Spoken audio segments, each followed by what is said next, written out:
हल्ल्यानंतर भारताने केलेली पहिली कारवाई म्हणजे ऑपरेशन सिंदूर। यात पाकिस्तान आणि पाकव्याप्त काश्मीरमधील एकूण 9 ठिकाणं लक्ष्य करण्यात आली आहेत। हे ऑपरेशन महिलांच्या सिंदूरला समर्पित आहे। ज्या क्षणांची प्रतीक्षा तमाम भारतीय करत होते तो क्षण मात्र आलाच। पाकिस्तान आणि पाकव्याप्त काश्मीरमधील अतिरेक्यांचे 9 कॅम्पस उद्ध्वस्त करून ऑपरेशन सिंदूर ही मोहीम फत्ते करण्यात आली आहे। भारतीय सेनेच्या खास मोहिमेला ऑपरेशन सिंदूर हे असं नाव देण्यात आलंय। मात्र हे केवळ नाव एका मोहिमेचं नसून यामागे नेमका अर्थ दडल्याचं सांगितलं जात आहे। हे नाव देण्यामागे नेमकं कारण काय ते जाणून घेऊयात। ऑपरेशन सिंदूर म्हणजे भारताने घेतलेला पहलगामचा बदला। भारतीय सैन्याने 6 मे रोजी रात्री उशिरा म्हणजे 7 मेच्या पहाटे पाकिस्तानातील दहशतवादी अड्ड्यांवर हल्ला चढवला। या ऑपरेशन सिंदूर मध्ये 62 दहशतवादी मारले गेल्याची माहिती मिळते। पहलगाम हल्ल्यानंतर भारताने पाकिस्तानमधील दहशतवादी तळांवर ही कारवाई केली आहे।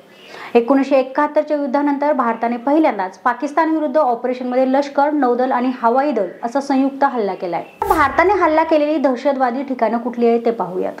बहावलपूर आंतरराष्ट्रीय सीमेपासून सुमारे 100 किलोमीटरच्या आत आहे। जैश-ए-मोहम्मद या दहशतवादी संघटनेचे हे मुख्यालय आहे। मुरिदके सीमेलगत आहे। सांबासमोर सुमारे 30 किलोमीटरवर लष्कर-ए-तैयबाचा हा तळ आहे। 26/11च्या मुंबई हल्ल्याचे दहशतवादी याच ठिकाणाहून ट्रेनिंग घेऊन आले होते। फुलपूर नियंत्रण रेषेपासून 35 किलोमीटरच्या आत आहे। पूंछ राजौरी भागात हे आहे।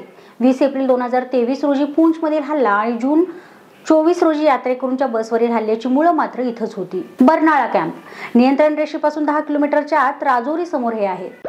सरजल कॅम्प जेमच्या कॅम्प आंतरराष्ट्रीय सीमेपासून 8 किलोमीटरच्या आत सांबा कठुआ समोर हा कॅम्प आहे। महामुना कॅम्प आंतरराष्ट्रीय सीमेपासून 15 किलोमीटरच्या आत सियालकोट जवळ हे ठिकाण आहे। हिजबुल मुजाहिदीनचं प्रशिक्षण कॅम्प इथेच आहे। तर भारताने या मोहिमेला ऑपरेशन सिंदूर हे नाव काय दिले ते पाहूयात। जम्मू काश्मीर मधील पहलगाम येथे 22 एप्रिलला झालेल्या दहशतवादी हल्ल्यानंतर भारतीयांसह जगभरात संतापाची लाट पसरली होती।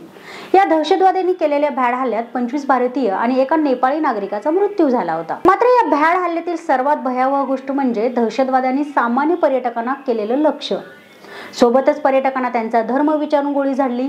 या कृत्याने नक्कीच एक गोष्ट अधोरेखित केली जात होती ती म्हणजे हल्ला केवळ देशावर नाही तर त्यामागे धार्मिक आणि देशाच्या एकात्मतेवरही हल्ला केला असल्याचं बोललं जात होतं। या भ्याड हल्ल्यावेळी महिलांचं कुंकू म्हणजे त्यांच्या पतींना लक्ष्य करण्यात आलं होतं। दहशतवाद्यांचा हेतू केवळ त्यांना जीवानिशी मारण्याचा नव्हता तर भारतीय संस्कृती, देशातील एकता आणि देशाच्या आत्म्यावर हल्ला करायचा होता। त्यामुळे अनेक निष्पापांचे कुंकू पुसले गेलेल्या पीडित कुटुंबियांना काही अंशी तरी न्याय देण्याच्या हेतूने या मोहिमेला ऑपरेशन सिंदूर असं नाव देण्यात आलं। या सांस्कृतिक आणि भावनिक हल्ल्याला प्रत्युत्तर म्हणून भारतीय सेनेने ही मोहीम सुरू केली आणि त्यात त्यांना यश देखील आलंय। ऑपरेशन सिंदूर बद्दल तुमचं मत काय आहे? अशा निर्णायक कारवायांची भारताला किती गरज आहे यावर तुमचं मत नक्की कळवा आणि हा व्हिडिओ आवडल्यास लाईक करा, शेअर करा आणि सबस्क्राईब करायला विसरू नका। धन्यवाद।